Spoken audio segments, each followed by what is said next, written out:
ನಾವು ಒಳ್ಳೆಯವರಾಗಿ ಬದುಕಿದರೂ ಒಂದೊಂದು ಸಲ ನಮ್ಮ ಮೇಲೆ ಹಲವು ರೀತಿಯಲ್ಲಿ ನಿಂದನೆಗಳು ಬರ್ತಾ ಇರುತ್ತೆ. ಕೆಲಸದಲ್ಲಿ, ಸ್ನೇಹದಲ್ಲಿ, ಕುಟುಂಬದ ಮೇಲೆ ತಪ್ಪು ಆರೋಪಗಳು ಆಗಾಗ ಬರ್ತಾನೇ ಇರುತ್ತೆ. ಇವೆಲ್ಲದಕ್ಕೂ ನಾವು ಸಮಾಧಾನ ಹೇಳುವ ಅವಶ್ಯಕತೆ ಇಲ್ಲ.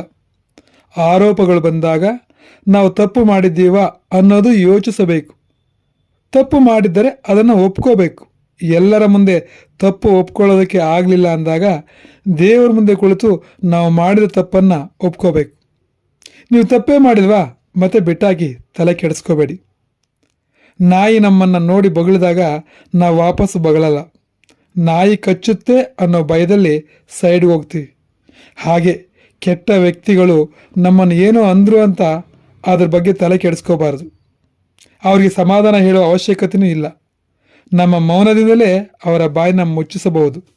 ನಮ್ಮ ಪಾಡಿಗೆ ನಾವಿದ್ರೂ ಆರೋಪಗಳು ಮಾತ್ರ ಆಗಾಗ ಬರ್ತಾನೆ ಇರ್ತವೆ. ನಾವು ಹುಷಾರಾಗಿರಬೇಕು. ಕಷ್ಟ ಬಂದಾಗ ಮೊದಲು ನೆನಪಾಗೋದು ಯಾರು? ತಂದೆ ಅಲ್ಲ, ತಾಯಿ ಅಲ್ಲ, ಫ್ರೆಂಡ್ ಅಲ್ಲ, ದೇವರು. ಎಸ್, ನಾವು ದೇವ್ರ ಜೊತೆ ಮುನಿಸ್ಕೊಂಡ್ರೂ ಕೂಡ ಕಷ್ಟ ಬಂದಾಗ ಮೊದಲು ನೆನಪಾಗೋದು ದೇವರು. ಕಷ್ಟಗಳು ಕೊಡುವ ಸೂತ್ರಧಾರಿಯೂ ಅವನೇ, ಕಷ್ಟಗಳನ್ನು ಎದುರಿಸಲು ಜೊತೆಯಾಗುವ ಪಾತ್ರಧಾರಿಯೂ ಅವನೇ. ಅದಕ್ಕೆ ಹೇಳೋದು, ಯಾವಾಗಲೂ ದೇವ್ರ ಮೇಲೆ ನಂಬಿಕೆ ಇಡಬೇಕು. ದೇವರಂದ್ರೆ ನಂಬಿಕೆ, ಧೈರ್ಯ.